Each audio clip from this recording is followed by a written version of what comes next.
Assalamualaikum warahmatullahi wabarakatuh.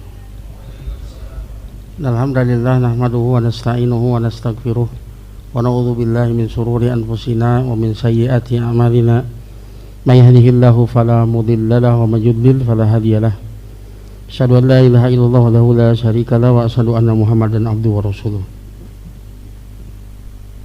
Ya ayyuhalladzina amanu ittaqullaha haqqa tuqatih wa la tamutunna illa wa antum muslimun. Ya ayuhan nasu taqu rabbakumul ladzi khalaqakum min nafsin wahidah wa khalaqa minha zawjaha wa batha minhuma rijalan katsiran wa nisaa'a wattaqullaha alladzi tasaaluna bihi wal arham innallaha kana 'alaikum raqiba. Ya ayyuhalladzina amanu ittaqullaha wa qulu qawlan sadida yuslih lakum a'malakum wa yaghfir lakum dzunubakum wa may yuti'illaha wa rasulahu faqad faza fawzan 'azima amma ba'd. Fa inna asdaqal hadits kitabullah wa khairul hadi hadi Muhammad sallallahu alaihi wasallam wa syarrul umuri muhdatsatuha fa inna kulla muhdatsatin bid'ah fa inna kulla bid'atin dhalalah fa inna kulla dhalalatin finnar. Masyaallah muslimin wa muslimat rahimani wa rahmakumullah. Alhamdulillah kita dipertemukan kembali setelah kita libur hampir 2 bulan ya. Alhamdulillah Allah pertemukan kita kembali dengan kitab Al-Wajibat Al-Mutahatimat Al-Ma'rifah likulli muslimin wa muslimatin. Ya, wakil dari Syekh Ibrahim Ahmad ya. Syekh Abdullah Al-Qarawi rahimahullah ta'ala. Ya, kemarin kita telah selesai membahas tentang usul salasah. Dan kita masuk kepada syurutul la ilaha illallah, syarat-syarat la ilaha illallah. Ya, ketahuilah la ilaha illallah memiliki syarat. Ya, diceritakan dari Wahab bin Munabih ya, yang pernah disebutkan dalam Sahih Bukhari. Dia mengatakan alaisa la ilaha illallah miftahul jannah, bukankah la ilaha itu adalah kunci surga? Bala, tentu. Walakin laisa miftahun illa lahu asnan, akan tapi tidak ada satu kunci pun kecuali dia memiliki gerigi ya, memiliki gigi-gigi. Fa in jita bimiftahin lahu asnan futiha laka wa illa lam yuftah laka.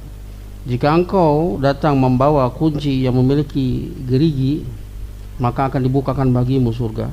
Jika tidak, maka tidak akan dibukakan bagimu surga. Dan geriginya itu adalah syarat la ilaha illallah. Ya. Dan disebutkan oleh para ulama syaratnya itu ada 7, ada bilang 8, tapi yang roji itu syaratnya ada 7. Kalau ada yang bertanya dari mana ini 7 ya, ini tidak ada dalil nasnya yang menyebutkan bahwa syarat la ilaha illallah itu 7. Sama seperti rukun sholat ya, itu ada dalil secara nasnya, tapi itu hasil hiya mustanbatah minal kitabi wa sunnah bil istiqra'i wa tatabbu. Itu adalah kesimpulan yang diambil dari Al-Quran dan As-Sunnah dengan pengamatan dan penelitian para ulama ya, sehingga menyimpulkan bahwa syarat la ilaha illallah itu ada 7. Sama dengan rukun sholat, tidak ada satupun ya nas yang berbicara menyebutkan rukun-rukun sholat ya. Apa yang di ikrar ya, ditetapkan oleh ahlul ilm, maka itu hasil penelitian dan pengamatan dari Al-Quran dan hadis ya, maka disimpulkan bahwa syarat la ilaha illallah itu ada 7. Fa idza fahimta hadza fa'lam anna la ilaha illallah la tanfa'u qailuha illa bijtima'i hadhihi syurut kulliha. Jika engkau paham ini, maka ketahui ya bahwa sesungguhnya la ilaha illallah tidak akan bermanfaat bagi orang yang mengucapkannya kecuali terkumpul syarat-syarat ini seluruhnya. Satu saja syarat yang hilang maka tidak bermanfaat baginya. Ya.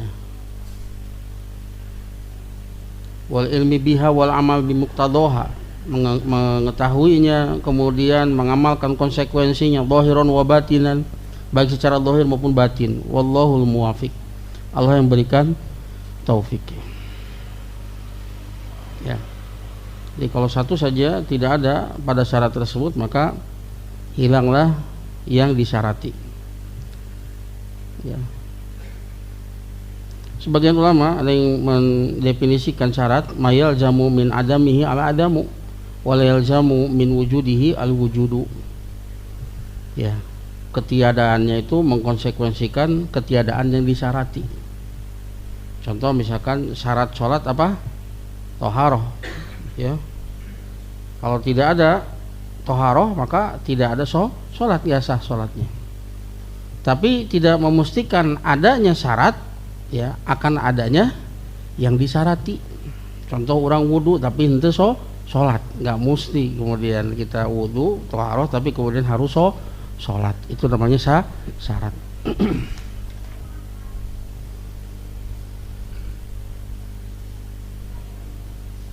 Ya. Pada zaman Nabi SAW, ya, di zaman Rasulullah SAW, ya'lamuna annahu la budda liman qala kalimat tauhid ayyakuna atiyan bi syurutiha qabla nutqi biha. Pada zaman Nabi SAW, ini orang kafir Quraisy, mereka mengetahui bahwasanya mesti bagi orang yang mengucapkan kalimat tauhid la ilaha illallah, dia harus mendatangkan syarat-syaratnya sebelum dia mengucapkannya. Tahu nih, karena ini memang konsekuensi dari la ilaha illallah. Li'annahum ahlu lughatin wa ma'rifatin bil kalamil arabi haqiqatan. Karena mereka adalah ya orang yang paham betul bahasa Arab, mengetahui seluk-beluk bahasa Arab secara sesungguhnya. La yuqaddimuna ala talaffudhi biha, maka mereka tidak ya, mudah-mudah mengucapkan la ilaha illallah lima arifatihim lima naha lima taktadihi wastastalzimuhu, disebabkan karena pengetahuan mereka terhadap makna la ilaha illallah dan konsekuensinya, makanya tidak mudah mengucapkan la ilaha illallah. Di orang kumaha mudah mengucapkan la ilaha illallah tapi dengar ngerti naon makna la ilaha illallah, naon syaratnya. Lamun ditanyakan syarat syaratnya rukun salat, ya tahu, rukun iman tahu, rukun la ilaha illallah apa syaratnya apa, biasanya tidak tahu. Ya, oleh karenanya Nabi SAW berkata kepada mereka, qulu la ilaha illallah tuflihu, ucapkan oleh kalian la ilaha illallah, niscaya kalian beruntung. Qalu, mereka mengatakan, aja'alal alihata ilahan wahidan inna hadza la syai'un ujab. Apakah orang ini, yaitu Muhammad, akan menjadikan Tuhan-Tuhan itu menjadi Tuhan yang satu? Sesungguhnya ini perkara yang aneh. Ini perkara yang aneh. Mereka tahu makna la ilaha illallah, tidak sembahan yang berhak disembah kecuali Allah. Artinya mereka harus meninggalkan semua Tuhan-Tuhan yang banyak, hanya menyembah satu Tuhan. Kata mereka ini perkara yang ajaib. Nyembah loba oge cenah kieu hirup teh komo hiji, itu logika mereka. Itulah sebab kesengsaraan. Tapi mentauhidkan Allah ini adalah sebab kebahagiaan. Enggak paham nih. Ya. Juga bagaimana paman Nabi SAW Abu Thalib ketika Rasulullah SAW ya mentalkin beliau ya ammi qul la ilaha illallah kalimatan uhajulaka biha indallah, wahai pamanku ucapkanlah kalimat la ilaha illallah, sebuah kalimat yang aku akan membelamu dengan kalimat tersebut di sisi Allah. Dia nggak mau karena tahu konsekuensinya. Maka teman-teman ya Abu Jahal dan yang lainnya, atarghabu millata Abdul Muthalib, apakah engkau benci dengan agamanya Abdul Muthalib? Dan mereka itu sangat kokoh memegang tradisi. Aib bagi mereka untuk keluar dari tradisi. Kalau mengucapkan la ilaha illallah berarti Abu Thalib dan orang-orang leluhurnya itu mereka salah. Dan dia tidak mau dicela. Abu Thalib tidak mau dicela. Ya. Apalagi zaman sekarang ya, itu bahasa fushah, la ilaha illallah bahasa fushah. Zaman sekarang ya banyak orang Arabun ya yang baru-baru itu tidak memahami, apalagi kita. Ya. Karena berkembang bahasa itu berkembang. Berkata Syekh Mujaddid rahimahullah, Syekh Muhammad bin Abdul Wahhab dalam Kasfus Syubhat, beliau mengatakan fa idza arafta anna juhalal kufar ya'rifuna dzalik, jika engkau mengetahui bahwasanya orang-orang bodoh dari orang kafir ketika itu, ya, ya'rifuna dzalik, mereka mengetahui makna la ilaha illallah. Fal ajab mimman yuda'il Islam wa huwa la ya'rifu min tafsiri hadhil kalimah wa ma'arafahu juhalul kuffar. Maka sungguh menakjubkan, mengherankan orang yang mengaku beragama Islam sementara dia tidak mengetahui tafsir kalimat yang orang kufar yang bodoh itu mengetahuinya. Sementara dia mengaku Islam tidak mengetahuinya. Bal yadunu anna dzalika huwa talaffuz bi hurufiha. Bahkan ya, dia menyangka bahwasanya la ilaha illallah hanya sekedar melafadzkan huruf-hurufnya. Ya, orang menyebut la ilaha illallah miftahul jannah. Tenang ya. Kalem. Wa min ghairi i'tiqadil qalbi li syai'in min ma'ani, tanpa ya keyakinan dalam hati terhadap makna-makna dari la ilaha illallah. Jadi kebanyakannya wal hadik minhum yadhunnu anna ma'naha la yakhluqu wa la yarzuqu wa la yudabbiru al amra ilallahu. Ya. Adapun orang yang cerdas di antara mereka, mereka menyangka bahwa makna la ilaha illallah adalah tidak ada pencipta kecuali Allah, tidak ada yang beri rezeki kecuali Allah, tidak ada yang mengatur seluruh urusan kecuali Allah.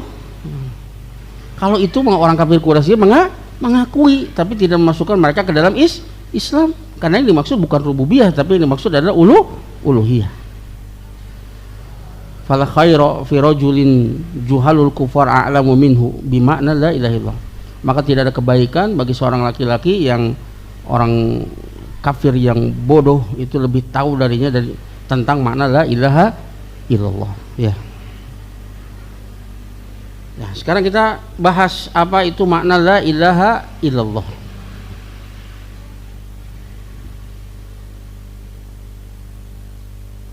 Yang pertama, syarat pertama yaitu al-ilmu, ya, memahami betul makna la ilaha illallah. Bagaimana dia mempersaksikan asyhadu an la ilaha illallah, aku bersaksi bahwa tidak sembahan yang berhak disembah kecuali Allah. Dia mempersaksikan la ilaha illallah, tapi dia tidak tahu apa yang dia persaksikan. Orang seperti ini enggak sah syahadatnya. Dia harus tahu, dia harus mengilmui dan meyakini apa yang dipersaksikan, ya, dan dia harus konsekuen dengan apa yang dia persaksikan, ya. Dan tentang konsekuensinya dia harus ikhlas menerimanya, dia harus tunduk, dia harus mencintainya, dia harus menerimanya, konsekuensinya dari la ilaha illallah. Cukup hanya menyebutkan saja. Ya. Maka la ilaha illallah itu terdiri dari nafyu wal isbat.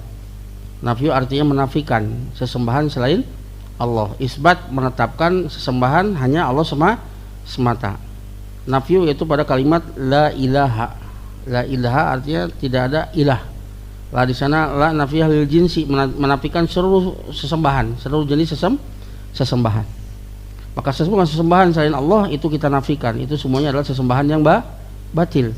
Illallah, kemudian kita hanya menetapkan yang berhak disembah hanyalah Allah. Itu barulah terpenuhi rukun la ilaha illallah. Ada nafyu ada isbat. Kalau hanya menafikan saja maka ateis, tidak ada sembahan. Artinya dia tidak menyembah sesuatu pun, itu adalah ateis. Kalau menetapkan ilallah hanya Allah, itulah akidahnya orang musyrik. Mereka ya mengakui Allah sebagai Tuhan, tapi mereka pun menyembah kepada selain Allah. Tapi kalau la ilaha illallah artinya tidak ada sembahan yang berhak disembah kecuali Allah. Ya. Secara i'rab ya, i'rab agar supaya jelas, makanya sebaiknya kita i'rab ya. La di sana la nafiyah lil jinsi, mabniun ala sukuni la malu min al i'rab. Ta'malu amala inna tansibul isma wa tarfa'ul khobar. Nah, ilaha nakirah, makanya dia mabni. Ilaha mabniun alal fathi fi mahali nasbin isim la, maka isim la. Dan dia beramal seperti amalnya ini. Mana khobarnya? Di sana harus ada khobarnya. Ada khobarnya. Khobarnya ya diperkirakan hakun atau ma'budun bihakin. Jadi artinya tidak ada sesembahan ya yang hak atau sesembahan yang hak illallahu, ila ada tuh istisna mabniun ala sukuni la mahal min al-i'rab, Allahu sebagai badal dari hakun yang dibuang. Ya, jadi maka badal, makanya dibaca rofa illallahu dan tidak boleh dibaca ilallaha, karena konsekuensinya kalau dibaca ilallaha berarti Allah itu mustasna dari mustasna minhu, yaitu ilah. Allah adalah yang dikecualikan dari ilah yang dinafikan. Maha suci Allah termasuk ilah yang dinafikan. Allah tidak termasuk ilah yang dinafikan. Ilah yang dinafikan adalah ilah yang batil, sementara Allah adalah sesembahan yang hak. Maka Allahu dibaca Allahu sebagai badal. Ya. Kayak kalau dibahas dengan kaidah bahasa Arab akan membuat kita semakin yakin. Dan banyak yang salah di dalam menafsirkan la ilaha illallah. Konsekuensinya ya rusak. Dari awalnya saja sudah rusak. La ilaha maujudun illallah. Tidak ada Tuhan yang disembah yang ada kecuali Allah. Konsekuensinya berarti semua yang disembah adalah Allah. Atau bertentangan dengan waki, karena kenyataannya banyak yang disembah selain Allah. Ada yang mengartikan tadi la khaliqa illallah, tidak ada pencipta kecuali Allah. La qadiru ala ikhtira illallah, tidak ada yang mampu untuk mencipta kecuali Allah. Maka selama dia meyakini Allah yang mewujudkan, meskipun dia tawasul kepada orang mati, minta ke orang mati, itu tidak masuk kepada kesyirikan. Nah, gimana coba? Itu membuka pintu kesyirikan yang begitu luas. Selama dia meyakini Allah yang mewujudkan, ini hanya bentuk tawasul saja. Rusak ya. Tapi yang benar apa? La ilaha hakun illallah. Tidak ada sesembahan, ilah di sana sesembahan. Ya, yang benar kecuali Allah. Aya deui wae anu salah memahami ilah, karena ilah itu bisa isim fa'il atau isim maf'ul. Kalau ilah isim fa'il tadi la khaliqa illallah, tidak pencipta kecuali Allah, tidak yang mampu untuk mencipta kecuali Allah, tidak bisa berdiri kecuali Allah, rububiyah. Tapi yang benar ilah di sana wajan fi'al maknanya maf'ul, dan banyak dalam bahasa Arab. Kitabun fi'alun maknanya maktubun, yang ditulis. Siratun fi'alun maknanya masrutun, yang dilalui. Firasun fi'alun maknanya mafrusun, yang dihamparkan. Banyak dalam bahasa Arab wajan fi'al maknanya maf'ul. Maka ilah di sana yang benar maknanya maf'ul. Ya. Nah, supaya dosen telieur teuing pokona mah la ilaha illallah artina teh tidak ada sesembahan yang berhak disembah kecuali Allah. Tos beres, Pak.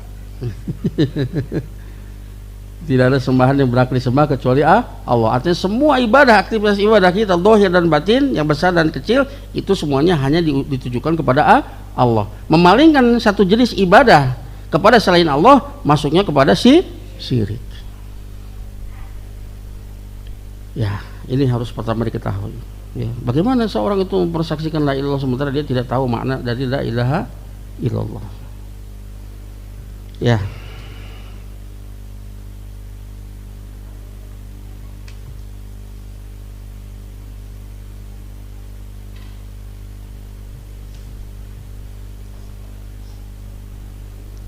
Kita lihat dalilnya. Apa dalilnya? Wajibnya syarat yang pertama dari la ilaha illallah adalah ilmu. Dalilnya adalah surat Muhammad ayat 19. Fa'lam annahu la ilaha illallah. Diawali oleh fa'lam. Artinya apa? Ta'alam, ifham, tayakon. Pelajari, pahami, yakini. Artinya harus belajar dulu baru annahu la ilaha illallah. Pelajari, ketahui bahwasanya tidak ada sembahan yang berhak disembah kecuali Allah. Allah perintahkan. Maka syarat yang pertama, la ilaha itu akan bermanfaat bagi seseorang, dia mengilmuinya, mengetahui maknanya, mengetahui rukunnya, dan mengetahui syaratnya. Meskipun ya banyak di antara kita mungkin sudah mengamalkan syarat-syaratnya tanpa disadari. Tapi yang lebih hebat adalah kita mengetahuinya, agar kita menjaga jangan sampai syarat itu lenyap dari kita. Ya.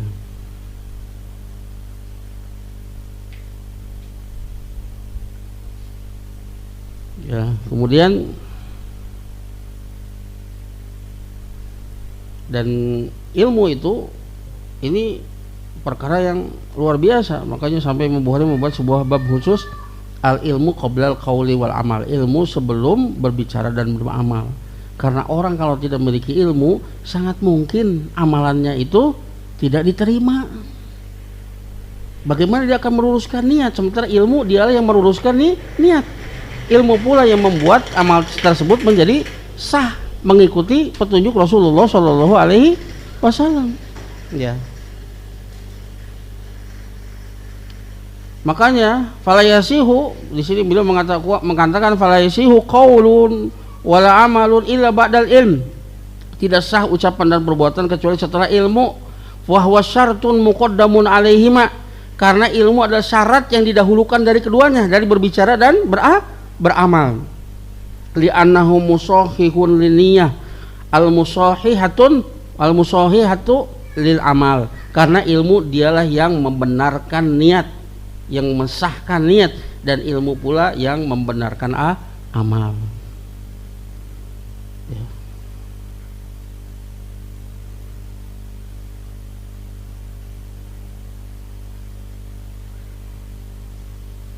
Sampai dikatakan oleh seorang penyair, kullu man bighairi ilmin ya'malu a'maluhu mardudatan la tuqbalu. Setiap orang yang beramal tanpa ilmu, maka amalnya itu ditolak, tidak akan diterima. Banyak seperti contoh sholat.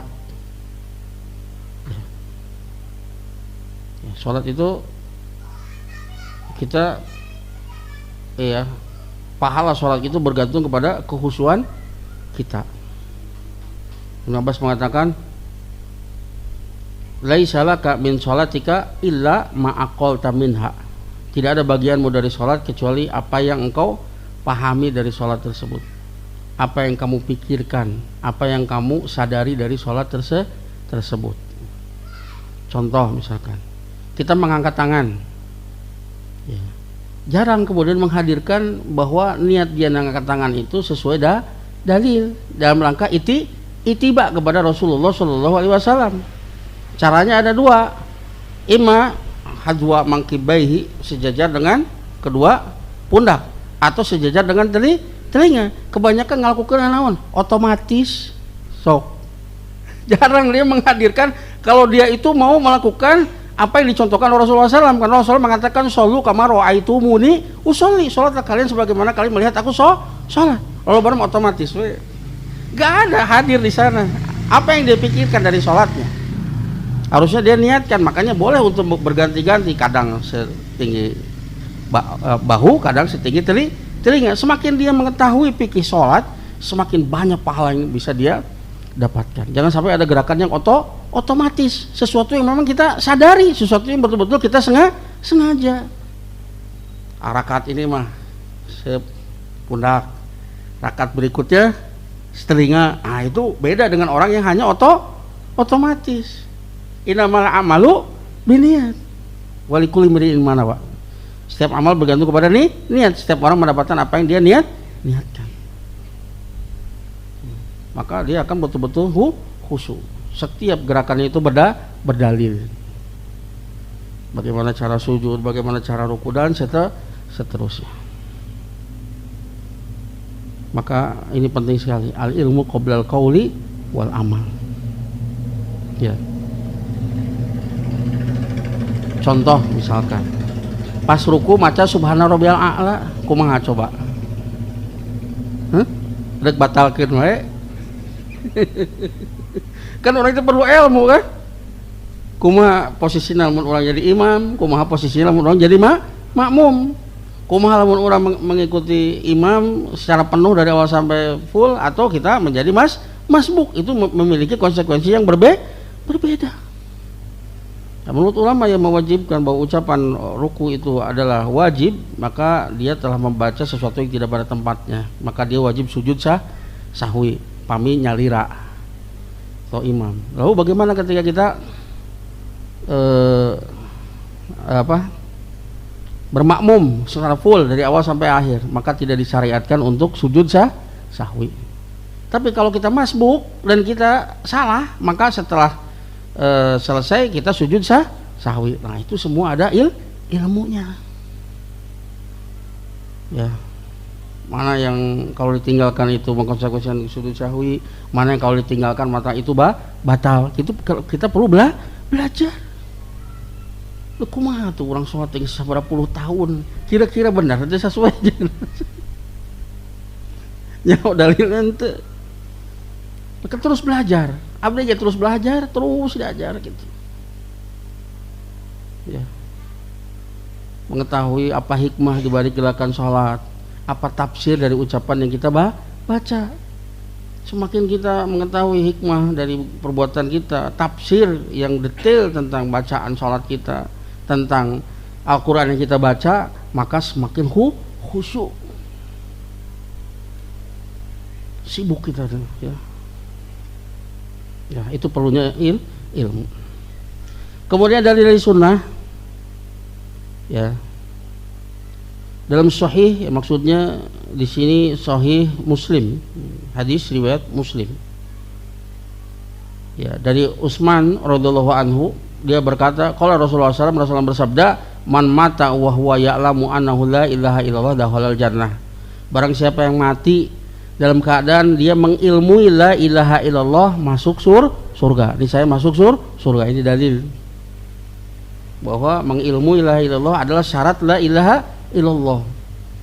Seueur jalmi sampai ke 1000 la ilaha illallah dipikeun kalieur.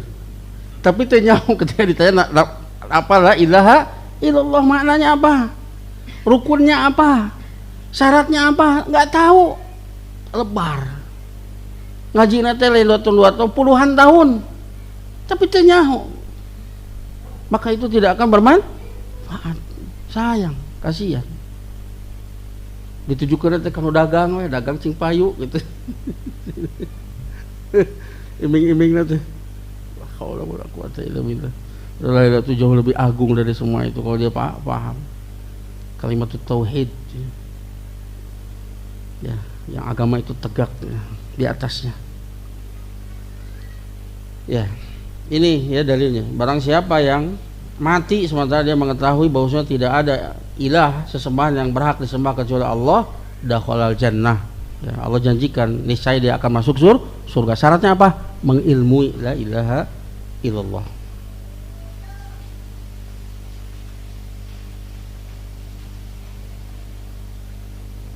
Ya.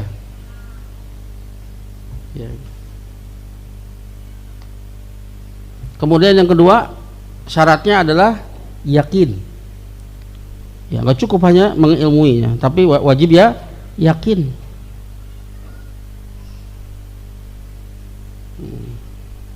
Ya. Yakin itu adalah kebalikan dari ragu. Nggak boleh ragu. Ya. Kita tidak boleh ragu, karena keraguan itu sifatnya orang munafik. Kenapa mereka tertimpa kemunafikan? Karena ada pada diri mereka keraguan-raguan, nggak yakin mereka. Ya, dalilnya yang pertama adalah surat Al-Hujurat ayat 15. Al-Hujurat ayat 15. Allah berfirman, innamal mu'minuna alladzina amanu billahi wa rasulihi summa lam yartabu wa jahadu bi amwalihim wa anfusihim fi sabilillah ulaika humus shadiqun. Ya. Hanyalah orang beriman, ya, yang sempurna keimanannya adalah orang-orang yang beriman kepada Allah dan Rasulnya, summa lam yartabu, kemudian tidak ragu. Enggak boleh ragu. Wajahadu fi amwalihim wa anfusihim fi sabilillah, dan mereka berjihad dengan harta dan jiwa mereka di jalan Allah. Mereka inilah orang-orang benar dalam keimanannya. Syaratnya apa? kanu lam yartabu, mereka itu tidak boleh ragu. Aw lam yasku, ya yasukku, dia tidak, ya sama, ya, tidak ragu. Wa amal murtabu fahuwa minal munafikin, adapun orang yang ragu-ragu maka dia termasuk orang-orang munafik. Dan yakin ini adalah a'la maratibil ilm. Dari mana kita dapat keyakinan? Dengan belajar. Terus belajar sampai kepada keyakinan. Makanya al-yakin a'la maratibil ilm. Keyakinan adalah tingkatan ilmu yang paling tinggi. Dan yakin ada 3 tingkatan juga. Ilmul yakin, ainul yakin, dan hakul yakin. Ya. Ilmu yakin, ilmu yakin adalah keyakinan yang diambil dari khobar, ya, dari belajar kabar-kabar. Dan kita meyakini kebenarannya. Maka itu adalah ilmu yakin. Ainul yakin kapan? Tatkala nanti kita melihatnya. Hakul yakin tatkala kita merasakannya. Contoh tentang surga dan neraka. Sekarang kita baru sampai ilmu yakin. Yakin dengan apa yang dikabarkan oleh Allah dan Rasulnya, pasti benar. Nanti tatkala neraka itu diseret, nah itulah ainul yakin, kita lihat. Tatkala kita masuk ke dalam melihat surga, maka itulah ainul yakin. Dan tatkala kita masuk ke dalam surga, itulah hakul yakin. Ya. Wajib ya untuk meyakini, tidak boleh ragu.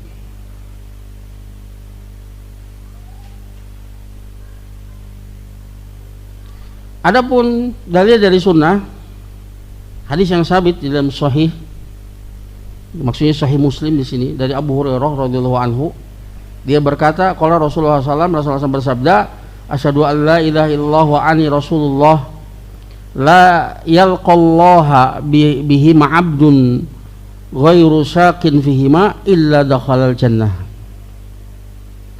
Ya. Rasul bersabda, aku bersaksi bahwa sesungguhnya tidak ada sesembahan yang berhak disembah kecuali Allah, dan aku bersaksi bahwa sesungguhnya aku adalah utusan Allah. Tidaklah seorang hamba dia bertemu dengan Allah dengan 2 persaksian ini, mempersaksikan bahwa tidak ada sembahan yang berhak disembah kecuali Allah, dan Muhammad adalah utusan Allah. Dan tentunya dia memenuhi syaratnya, tidak hanya ucapannya saja, tapi dia meyakininya, dia menerimanya. Ya, dia tunduk dengan konsekuensi 2 kalimat syahadat dan Muhammad Rasulullah tadi, dan dia mencintainya, ikhlas, jujur dengannya, terpenuhi syarat-syaratnya. Oh ya, barang siapa dia bertemu dengan Allah dengan keduanya tanpa ragu dengan keduanya, kecuali dia akan masuk ke dalam surga. Nah, ini ghairu syakin fihima, dia tidak ragu pada keduanya.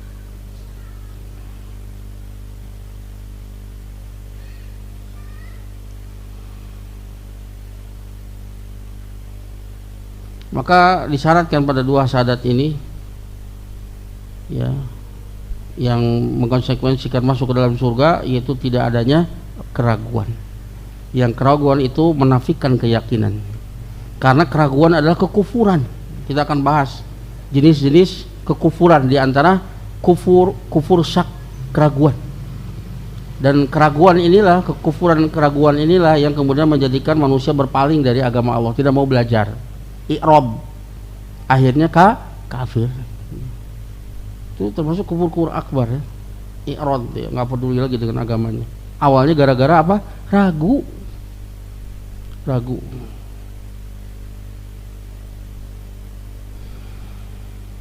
Ya.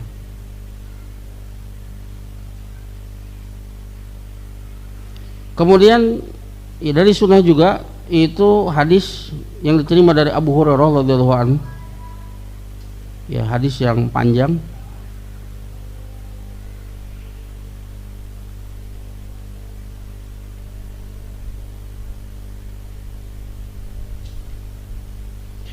An Abi Hurairah radhiyallahu anhu aidan min hadisin tawil, dari hadis yang panjang.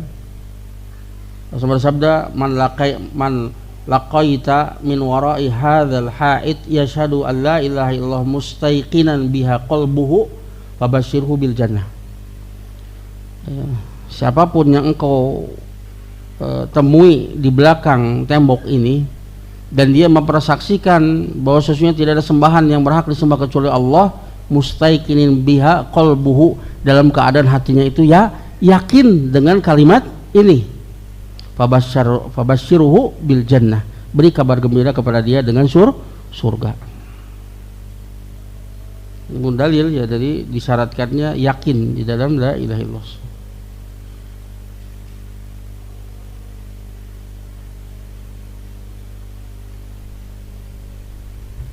Ya.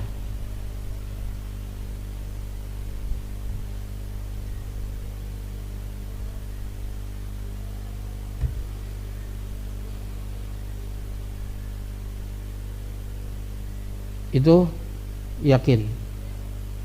Yang ketiga, syarat yang ketiga adalah ikhlas ya. Harus ikhlas karena ini kalimat tauhid. Maka kesyirikan itu pembatal la ilaha illallah. Karena syaratnya harus ikhlas, artinya ikhlas murni, semua ibadah hanya untuk Allah semata. Maka ketika dia berbuat kesyirikan, maka itu membatalkan syahadatnya.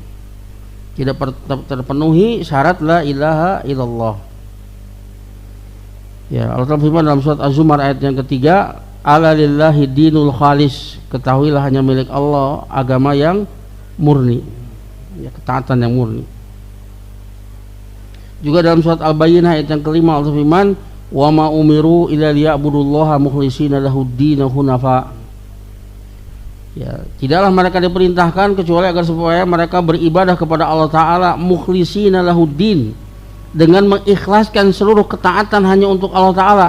Hunafa, hunafa itu hanif ya, artinya ma'il anisyirki ila tauhid, condong menjauh dari kesyirikan kepada tauhid, itu hanif, atau segala sesuatu yang disandarkan kepada agama hanifiyah, yaitu agamanya Ibrahim ya, ikhlas. Terus lebet kita beli ya, kita lanjutkan setelah sholat ya Pak Tarosak itu. Oh iya. Ya kita lanjutkan setelah sholat isya. Naktafi hadzal qadar, astaghfirukum subhanaka allahumma bihamdika asyhadu an la ilaha illa anta astaghfiruka wa atubu ilaik.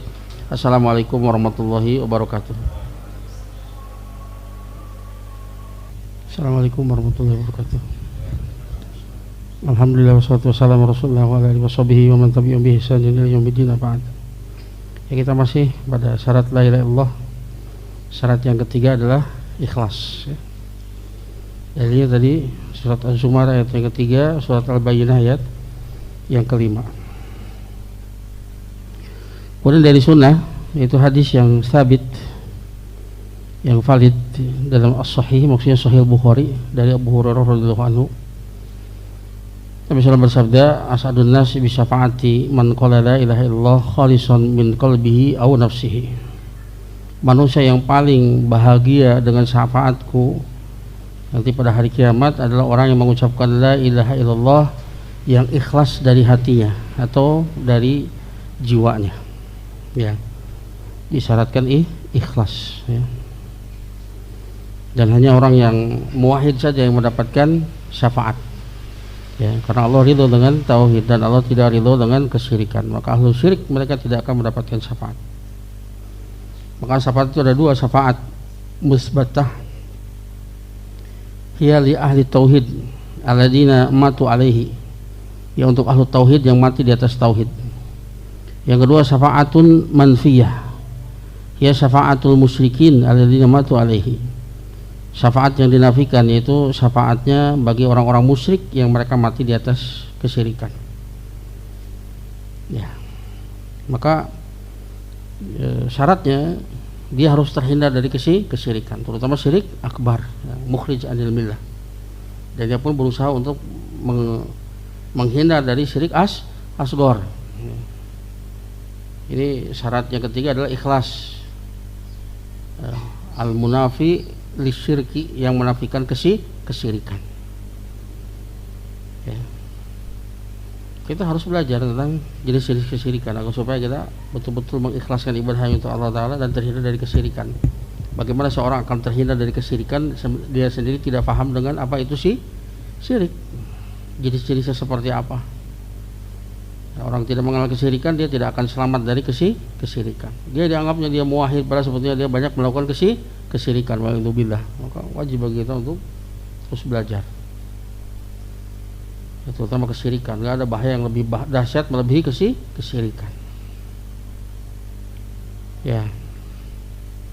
Kemudian dalil yang lain dari sunnah, masih fi sahih juga, maksudnya sahih Bukhari dan Muslim.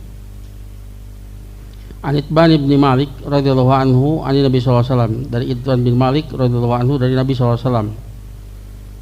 Qal, Rasul bersabda, innallaha harrama 'alan nar man qala la ilaha illallah yabtaghi bidzalika wajha Allah azza wajalla. Sesungguhnya Allah, Rasul bersabda, sesungguhnya Allah mengharamkan atas neraka orang yang mengucapkan la ilaha illallah, yang dengan ucapan tersebut dia mengharapkan wajah Allah azza wajalla. Ini ikhlas ya.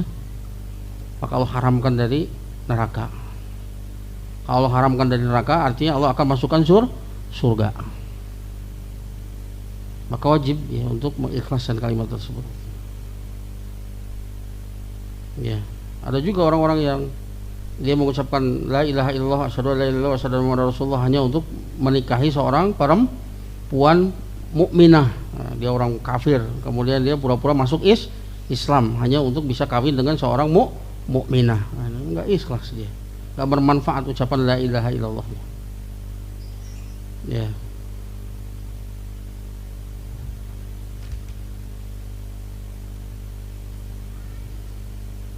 Ya.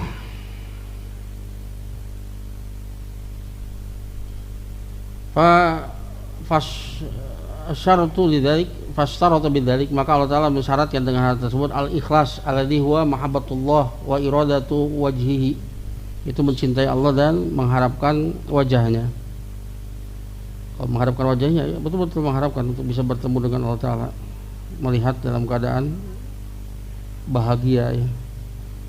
Kenikmatan yang terbesar bagi seorang hamba di dunia apa? Mengenal Allah Ta'ala. Dan kenikmatan terbesar bagi seorang hamba nanti di akhirat melihat wajah Allah azza wajalla.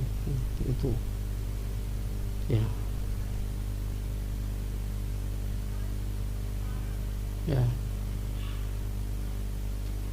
Ya. Melihat wajahnya. Al-muqtadi li ifradillahi bil ibadah wahdahu la syarikalah, yang mengkonsekuensikan mengesahkan Allah Ta'ala dalam ibadah satu-satunya tidak ada syarikat baginya. Man qalaha yabtaghi bidzalika wajha Allah, barang siapa mengucapkan la ilaha illallah yang dengan ucapan tersebut dia mengharapkan wajah Allah, la budda an ya'mala bima dalat alaihi minal ikhlas, maka wajib bagi dia untuk beramal ya, sesuatu yang menunjukkan kepadanya berupa keikhlasan ya, wa nafi syirk, dan menafikan kesyirikan. Wa illa, jika tidak, karena musyrikan atau munafiqan, kalau tidak seperti itu, dia mengucapkan la ilaha illallah tapi kemudian dia tidak mengikhlaskan ibadah untuk Allah Ta'ala, maka dia adalah seorang musyrik atau seorang munafik ya. Fa innal musyrik wal munafik lam ya'tiya bihadza syaratil azim, karena orang musyrik dan orang munafik mereka tidak mendatangkan ya syarat yang agung ini, yaitu ikhlas. Amal musyrik falam ya'ti bihi dhahiran wa batinan. Adapun orang musyrik dia tidak mendatangkan syarat ini baik secara zahir maupun batin. Wa amal munafik fa innahu lam ya'ti bihi batinan la zahiran. Adapun orang munafik dia tidak mendatangkan syarat ikhlas ini secara batin. Ya, apa? Bukan secara zahir. Kalau zahirnya dia menunjukkan keikhlasan, tapi secara batin dia tidak ikhlas. Idan tafal syartu intafal masyrut, maka tidak adanya dinafikannya syarat, maka dinafikan pula yang disyarati ya.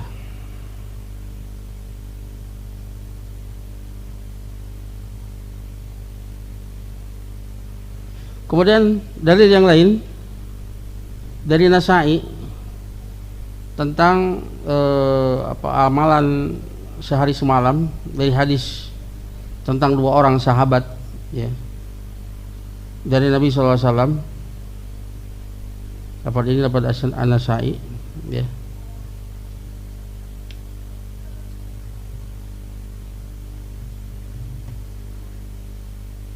Ya, ini hadis hasan insyaallah.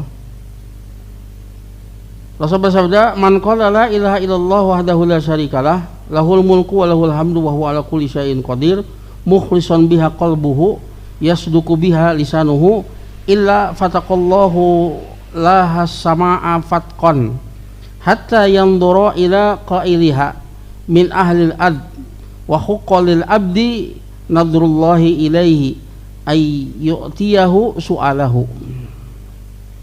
Sampai sabda, barang siapa yang mengucapkan la ilaha illallah wahdahu la syarikalah, tidak ada sembahan yang berhak disembah kecuali Allah satu-satunya, tidak ada syarikat baginya, lahul mulku wa lahul hamdu, hanya baginya seluruh kerajaan, ya, seluruh kekuasaan, dan hanya baginya seluruh pujian, wa huwa ala kulli syai'in qadir, dan dia maha kuasa atas segala sesuatu, mukhlishan biha qalbuhu, dengan ya mengucapkannya itu dengan ikhlas hatinya, dalam keadaan hatinya ikhlas, dan lisannya membenarkannya, kecuali Allah akan bukakan baginya ya langit, ya Allah bukakan langit sampai Allah melihat kepada orang yang mengucapkannya dari penghuni bumi, dan layak bagi hamba tersebut ya pandangan Allah kepadanya agar Allah Ta'ala memberi apa yang dia minta. Nah, ini luar biasa ya.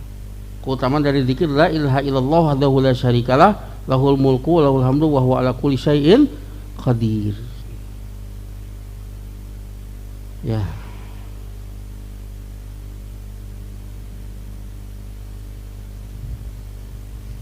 Ya, syahidnya ini, dan dia mengucapkan itu mukhlishon biha qalbuh, yasduku biha lisanuhu, dalam hati itu ikhlas mengucapkannya dan lisannya membenarkannya.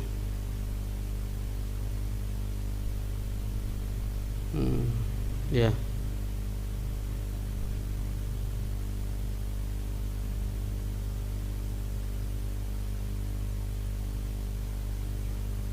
Ya, itu dalil ikhlas.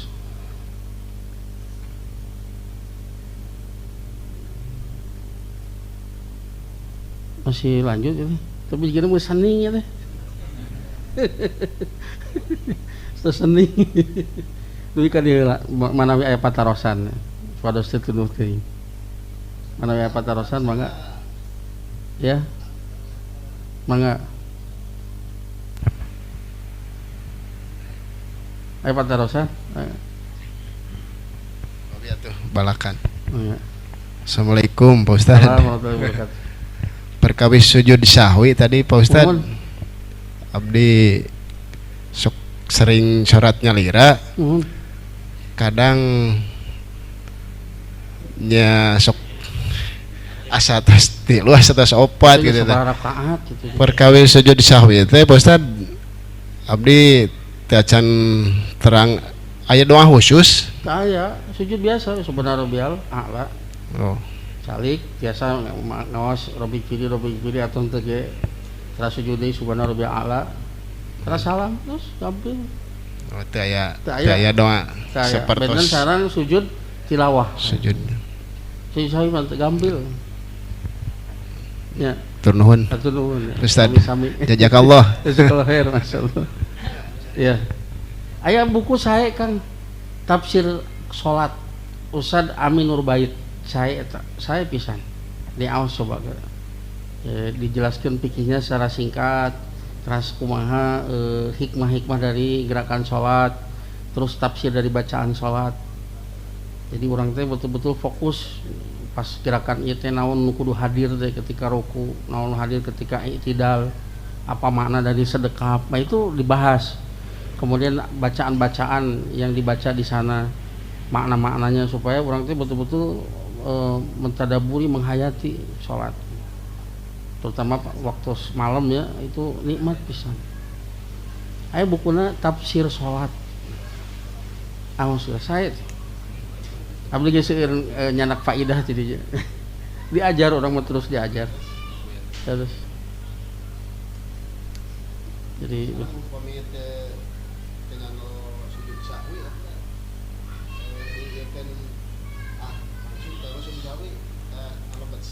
batal sholatnya.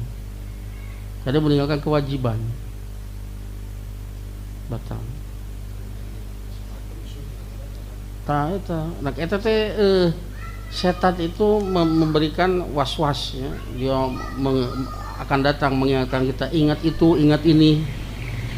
Nah, untuk diantaranya untuk bisa menghindarinya, pertama ya yang lebih roji itu ta'awudz itu di setiap rakaat. Karena disebutkan Ibnu Qayyim menyebutkan sekitar berapa faidah dari isti'adzah. Intinya agar supaya kita tidak diganggu oleh setan. Terus yang kedua agar supaya kita tidak diganggu oleh setan, kita fokus dengan gerakan dan bacaan kita sehingga tidak bisa diganggu oleh setan. Ingat kunci, ingat sendal, canda asupkeun kanu makanya anyar keneh. Ke 500.000, aduh. Andeueul. Itu disebutkan dari awal kita sudah dibimbing bagaimana apa makna Allahu Akbar, apa makna mengangkat tangan, di antaranya ya menyerah seperti halnya asir itu apa? Tawanan. Kalau dia dikalahkan maka dia menyerah dan dia mengucapkan Allahu Akbar. Di antara maknanya lagi isyarat tauhid. Ada ulama yang mengatakan itu dia at-tarhu umur dunia, dia lepaskan semua urusan dunia. Dia betul-betul menghadap kepada Rabb semesta alam. Dan dia disebutkan apa tafsir Allahu Akbar sehingga kita menghadirkan keagungan Allah Ta'ala. Jadi dari awal dibimbing seperti itu. Jadi hati kita betul-betul khusyuk, tidak akan menoleh ke kanan dan ke kiri, tidak akan memikirkan ini perkara yang agung. Dia akan khusyuk. Makanya Rasulullah SAW ketika pakai baju bergaris, Rasul memerintahkan untuk membelikan kepada yang lain, datangkan yang lain. Rasul terganggu hanya dengan baju yang bermotif. Urang mah dek motif sagala rupa ge ada teu kaganggu. Nah Rasul orang lebih serius, lebih khusyuk atau kira-kira saya lebih khusyuk. Tentunya Rasul lebih khusyuk. Ya, gambarannya begini, misalkan kalau kita ujian matematika misalkan, dan akan dinilai, wah serius kan, betul-betul mengerahkan seluruh pikiran. Ada gangguan sedikit saja itu pasti terganggu. Coba lo misalkan maca SMS ukur ya, di stasiun gitu kan, kajunting gandeng, kalem aja, beda. Tapi kalau kita serius betul-betul fokus dengan sholat kita, sedikit pun itu mengganggu. Itu lain orang lebih khusyuk, lebih hebat gitu kan, tidak ganggu. Bukan, karena Rasul itu menunjukkan begitu fokus dalam sholat. Dan apa yang kita dapat, apa yang kita bisa pahami dalam sholat tersebut. Maka laisa laka min sholatika illa ma aqalta minha. Tidak ada bagianmu dari sholat kecuali sebatas apa yang engkau fahami, apa yang engkau pikirkan, apa yang engkau sadari dari sholat. Maka upayakan untuk hindari gerakan-gerakan yang sifatnya otomatis. Maka itu perlu kita untuk mengetahui dalil. Kami meninggal tadinya iftiros, entong diturutan itu masalah. Tapi abdi itu tidak saya ditegakkan kemari ada ayat asam urat jadi tidak.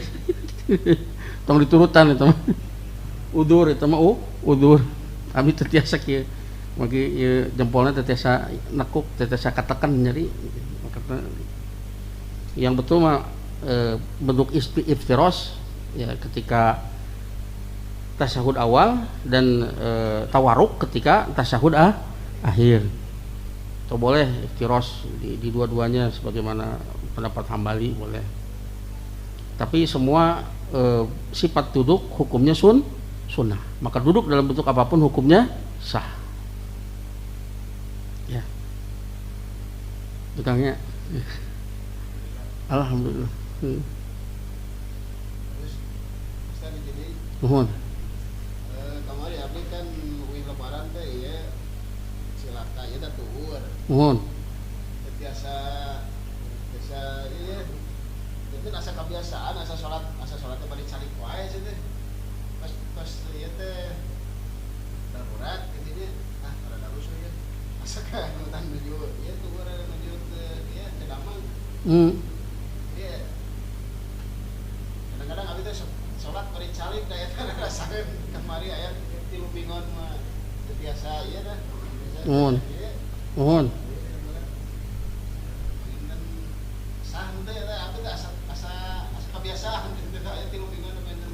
calik we gitu meskipun mampu untuk berdiri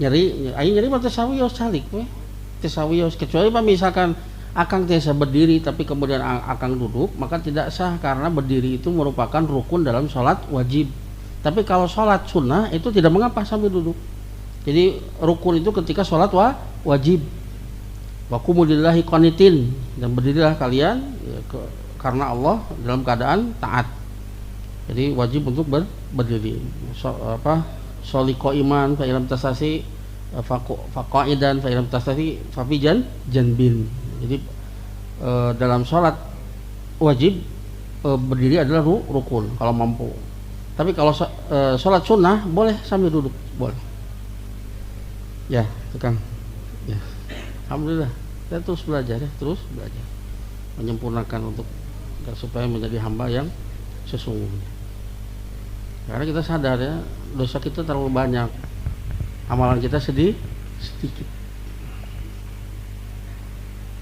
kita terus penuh harap supaya Allah Ta'ala mengampuni dosa-dosa kita ya Pak. Assalamualaikum warahmatullahi wabarakatuh ya. Mau bertanya Pak Ustadz bila mana kita ketinggalan sholat tapi baru ketinggalan Al-Fatihahnya pas kita datang kan udah Al-Fatihah udah surat yang lain apakah kita harus membaca Al-Fatihah atau mendengarkan surat selanjutnya gitu kalau kita masih ada kesempatan untuk berdiri maka kita wajib membaca surat Al-Fatihah la sholat liman lam yaqra bi fatihatil kitab tidak sah sholat yang tidak membaca surat Al-Fatihah kalau ada kesempatan untuk membaca surat Al-Fatihah dan tidak untuk masbuk tidak usah harus membaca iftitah kita masbuk nih nggak usah baca iftitah apalagi kita takut nanti keburu ruku langsung baca ta'awud langsung Al-Fatihah kalau masih keburu alhamdulillah ya tapi kalau misalkan tidak keburu sudah masuk kepada ruku dan kita mendapati ruku ya dengan imam maka pendapat yang lebih roji dia dapat 1 rakaat sebagaimana apa yang dilakukan oleh Abu Bakroh ya ketika dia masbuk kemudian dia masuk ke dalam shop dalam keadaan ruku jadi takbiratul ihram dulu Allahu Akbar takbiratul ihram itu ucapan Allahu Akbar lain kieu nah aya nu jempe teh ngomong teh naon kitu teu sae karena namanya takbiratul ihram itu ucapan Allahu Akbar eta nu rukunna mah betul ucapkan eta seolah dia tidak masuk ke dalam salat tidak sah salatnya aya ngangkat tangan mah hukumnya sunnah teh ngangkat tangan di tenan Allahu Akbar tapi takbiratul ihram kemudian masuk takbiratul intiqal jadi 2 kali takbirnya kalau kita dapati imam dalam keadaan ruku takbiratul ihram dulu masuk ke dalam salat baru takbir intiqal baru kemudian ruku kalau dia dapat ruku ya meskipun dia membaca 1 kali subhana rabbiyal azim itu sudah sah dia dapat 1 rakaat ya jazakallahu khairan ya meskipun ada sebagian yang mewajibkan tetap harus mendapatkan Al-Fatihah itu permasalahan yang khilafiyah ada sebagian yang nggak dapat kecuali harus dapat Al-Fatihah berdasarkan hadis tadi la sholat liman lam yaqra bi fatihatil kitab tidak sah sholat yang tidak dibacakan surat Al-Fatihah tapi walau alam yang lebih rajih tadi itu ada karena hadisnya itu sahih ya hadisnya sahih walau alam bisa ada lagi itu bagus saya sarankan ya bapak-bapak membeli buku itu tafsir sholat ya bagus sekali dan supaya kita berkualitas karena Allah perintahkan kita itu untuk diuji untuk apa untuk mengamalkan amalan terbaik Alladzi khalaqal mauta wal hayata liyabluwakum ayyukum ahsanu amala. Untuk menguji kalian siapa di antara kalian yang paling baik amalnya, bukan yang paling banyak tapi yang paling baik, kualitasnya luar biasa. Ya. Kita semangat untuk melakukan sholat dan juga semangat bagaimana sholat kita itu berkualitas, diterima dan mendatangkan banyak pahala, banyak kebaikan di dunia dan di akhirat. Dan kita tanamkan bahwa sholat itu kebutuhan. Kita yang butuh sholat, Allah nggak butuh sholat kita. Allah wajibkan karena Allah sayang. Ini perkara yang sangat bermanfaat untuk kita. Maka kita akan berusaha untuk belajar tentang sholat karena tahu bahwa ini adalah kebutuhan. Sesuatu yang harus dipikirkan, harus dipikirkan. Ya, ada lagi? Ya Pak.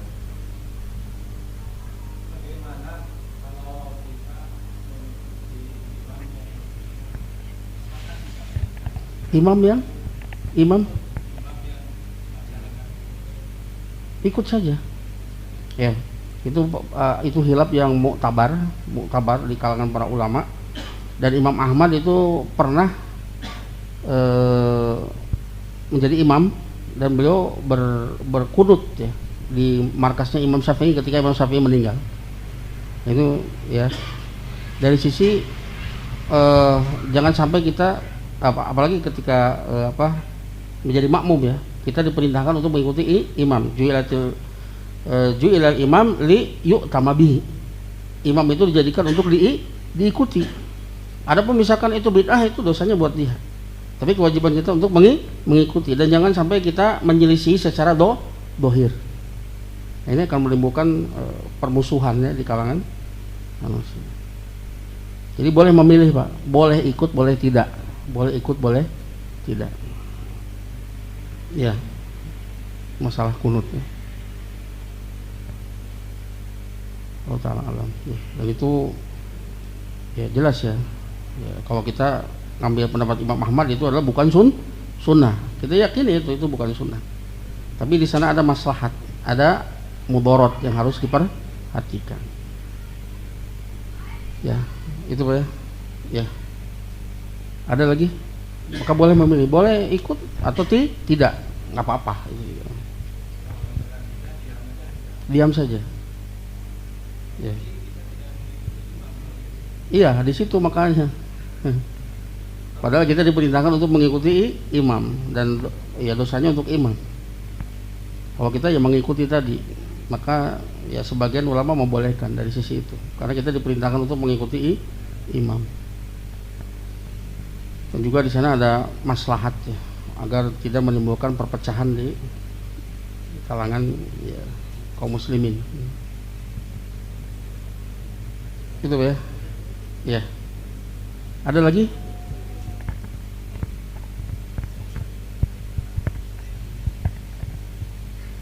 Cekap? Ya. Kami teh patorosan orang cekap kudu kadi hatur nuhun kana segala perhatosanana. Hapunten karena segala kekirangan anak. Subhanakallahumma wa bihamdika asyhadu an la ilaha illa anta astaghfiruka wa atubu ilaik. Assalamualaikum warahmatullahi wabarakatuh.